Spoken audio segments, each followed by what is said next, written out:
오늘 말씀은 중심이 탄탄한 공동체라는 제목으로 마가복음 13장 1절로 13절 말씀을 생각해 보겠습니다.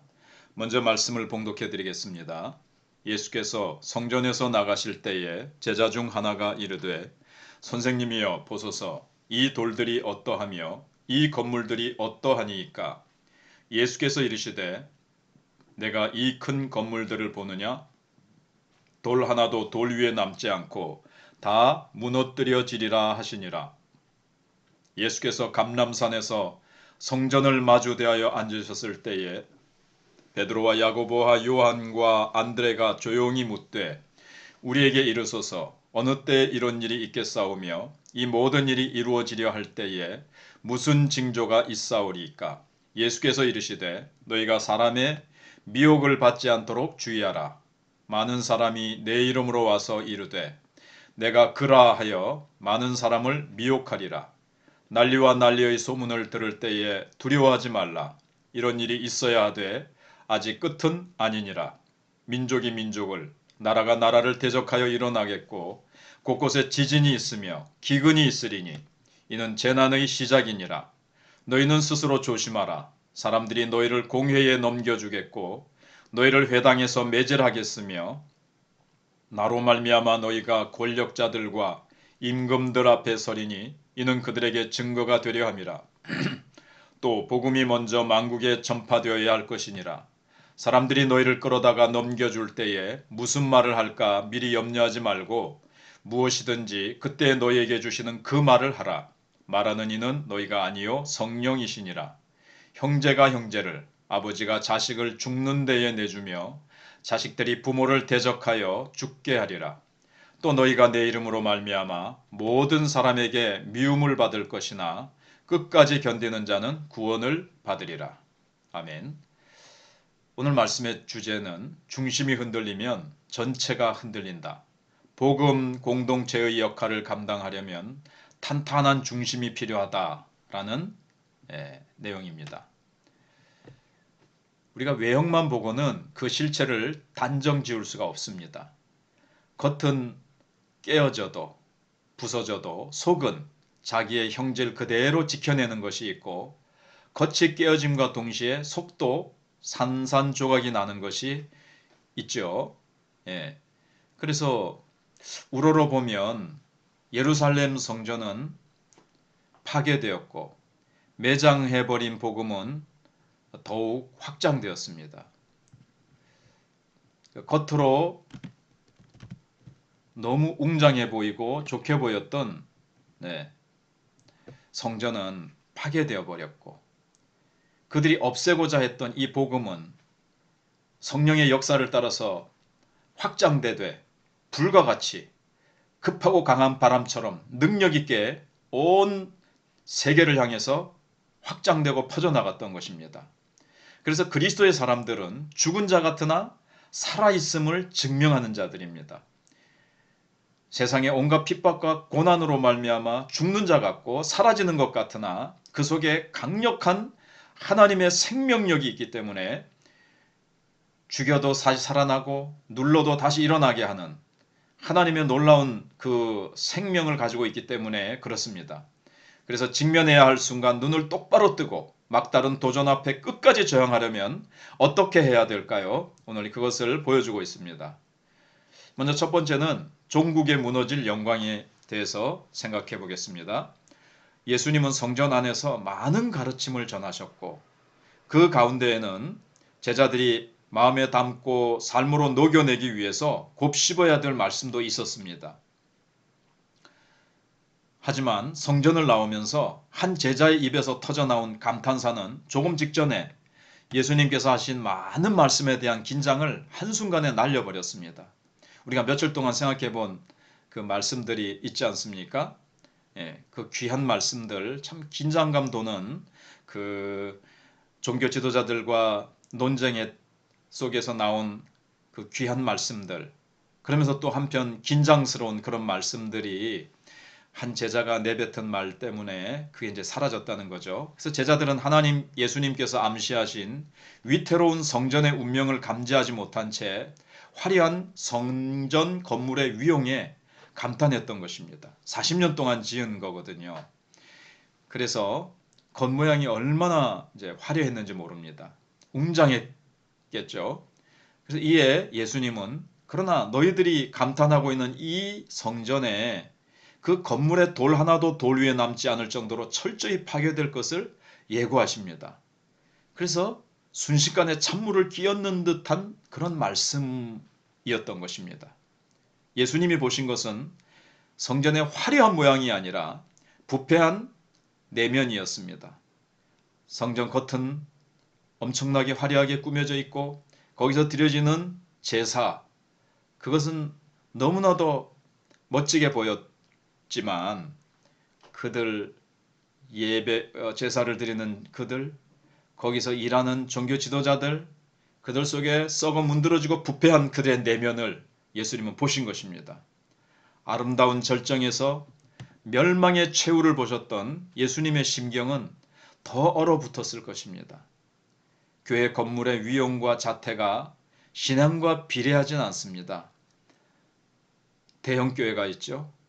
그 안에 대리석으로 온갖 화려한 인테리어로, 그리고 그 주일날이면 엄청난 사람들이 밀물처럼 몰려왔다가 또 썰물처럼 쫙 빠져나가는 그 수많은 사람들, 성도들의 숫자를 보면서 우리는 큰 교회, 정말 좋은 교회라고 생각하지만 꼭 신앙과 비례하진 않다는 거예요. 오히려 눈에 보이지 않게 누르게 되어 헛된 자부심을 부풀리고 내용보다 외형에 현혹되도록 그것이 만들 수 있다는 거예요. 나는 이렇게 큰 교회 다닌다. 우리 교회는 이렇게 크고 이렇게 많은 성도가 있고 재정이 이렇게 넘치고 뭐가 이렇게 좋고 그것이 오히려 깊은 우리의 내면을 들여다보지 못하게 할 수 있다는 겁니다. 하나님께서 은쟁반이 아닌 구유의 진리를 담아주신 이유를 우리가 생각해 봐야 되겠습니다. 두 번째로 거짓이 난무하는 세상입니다. 성전의 멸망이라는 너무나 충격적인 예수님의 말씀에 말문이 막힌 제자들은 자신들의 귀를 의심하면서 예수님을 졸졸 따라왔습니다. 이윽고 예수님께서 감람산에 이르르셨을 때에 예수님께서 성전을 마주보고 다 앉으셨습니다. 그때 베드로, 요한, 야고보가 따로 아까 예수님 하셨던 성전 멸망의 때가 언제입니까? 그것이 올 때쯤 됐을 때 징조는 어떻습니까? 라고 묻습니다.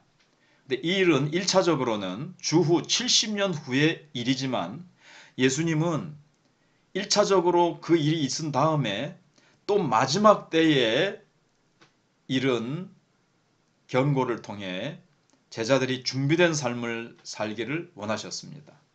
거짓 메시아가 출현해도 미혹받지 않도록 주의하라, 이렇게 말씀하셨습니다. 이건 제자들에게도 주신 말씀이고 마지막 때를 사는 시대의 사람들과 또 오늘 마지막 시대를 살고 있는 우리들에게도 주시는 말씀이라는 것이죠. 그래서 전쟁과 자연재해 등 각종 설로 세상이 막 흉흉해도 야, 이제 세상이 끝이고 예수님 곧 오시는 모양이다 이러면서 막 이제 종말이다 이러면서 너무 두려워하지 말라고 하십니다. 여전히 이단이 기승을 부리고 있고 각종 소문들이 세력을 얻어서 막 진실로 사람들이 막 이 진실이 모양이다 이러면서 막 둔갑하는 일도 많습니다. 성전 멸망 이전에 이제 산통이 있을 거라는 거죠. 한 번이 아니라 시대마다 자주 반복될 것이라는 거예요. 그러니까 메시아를 자처하는 자의 등장, 사회적인 혼란과 난리, 전쟁, 지진과 기근 등의 현상이 있을지라도 요동하거나 두려워서는 안 됩니다. 이게 마지막 때에 한 번만 딱 있는 게 아니라 시대마다 지금도 있어 왔어요. 그러나 점점 더 그 강도가 세어지고 있고 점점 더 그 빈도가 점점 더 많아지는 것을 우리는 이제 볼 수 있어야 됩니다. 그러니까 징조의 소홀히 아이 뭐 저런 거 있어도 마지막은 아니라 그러셨어. 그러면서 아 저런 거 뭐 있어도 그러면서 이렇게 둔감하게 하지 않아야 되고요. 그러면서도 너무 야 이거는 666 아니야? 이거는 또 무슨 그 사건 아니야? 그러면서 야 이건 진짜 예수님 오시기 바로 직전에 이 징조네 이러면서 너무 또 막 사건 하나하나를 가지고 막 성경을 요한계시록 다니엘서 이런 걸 가지고 막 해석을 하면서 너무 과민하게 반응해서 설익은 기대에 젖어 있어서도 안 된다라는 겁니다. 그래서 우리는 시대마다 있어 왔는데 어찌됐든 우리는 주님이 언제 오실지 모르고 주님께서 여러 가지 징조를 계속 보여주시기 때문에 우리는 항상 깨어 있어야 된다는 겁니다. 그다음 이제 세 번째로 끝까지 전파될 복음에 대해서 생각해 보겠습니다. 이 재난은 제자들 개인에게도 혹독한 박해를 몰고 오게 됩니다. 예수님으로 인해서 영생을 받은 제자들은 앞으로 예수님으로 인해 고난마저 받게 될 것입니다. 육체적으로, 정신적으로, 관계적으로 견디기 힘든 시련이 찾아오겠지만 조금도 동요하지 말고 스스로 조심하여 끝까지 견딜 것을 예수님께서 부탁하십니다. 법정에서 너희들이 재판을 받을 때도 그것을 복음 전파의 기회로 삼으라고 말씀하시고 무엇을 말할까 염려하지 마라. 그때 성령께서 너희들에게 할 말을 너희들에게 집어넣어 줄 테니까 조금 더 염려하지 마라고 주님이 말씀하십니다. 실제로 제자들은 예수님으로 인하여 박해의 대상이 되었고 성령의 말하게 하심을 따라 복음의 증인이 되었습니다. 모든 민족에게 복음을 전파할 사명은 고난 중에도 감당해야 될 사명입니다. 우리가 읽고 듣고 누리는 복음은 고난을 통과한 복음입니다. 피 흘리는 자들을 통해서 그들의 손길을 통해서 고난의 발자국을 통해서 우리에게 전해져 왔습니다. 거칠고 뜨거운 광야로 내몰린다 할지라도 복음대로 살고 복음대로 말씀을 전하는 그런 삶을 사십시오. 성전이 멸망할 때까지 성도들은 이 세상에서 복음 때문에 핍박을 당할 것입니다. 예수님이 당하신 것처럼 공회에 넘겨져 매를 맞기도 하고 가족들에게 버림을 받아 심지어 죽임을 당하기도 할 것입니다. 하지만 하나님은 그것을 복음이 증거되는 기회로 삼으실 것입니다. 성령께서 반드시 여러분 안에 계시는 성령께서 도와주실 것이니 미움을 받고 외면을 당하더라도 두려워하거나 낙심하지 말고 끝까지 견디셔야 합니다. 주님이 다시 오시는 그날까지 이 세상은 끊임없이 진동할 것이며 피조물들은 신음하고 이 땅을 살아가는 그리스도인들은 미혹과 도전 가운데 살게 될 것입니다. 긴장된 삶의 연속이지만 누구도 복음을 포기할 권리는 없습니다. 우리가 당면한 크고 작은 도전 속에서 끝까지 인내하며 복음의 길을 열어갑시다. 아멘.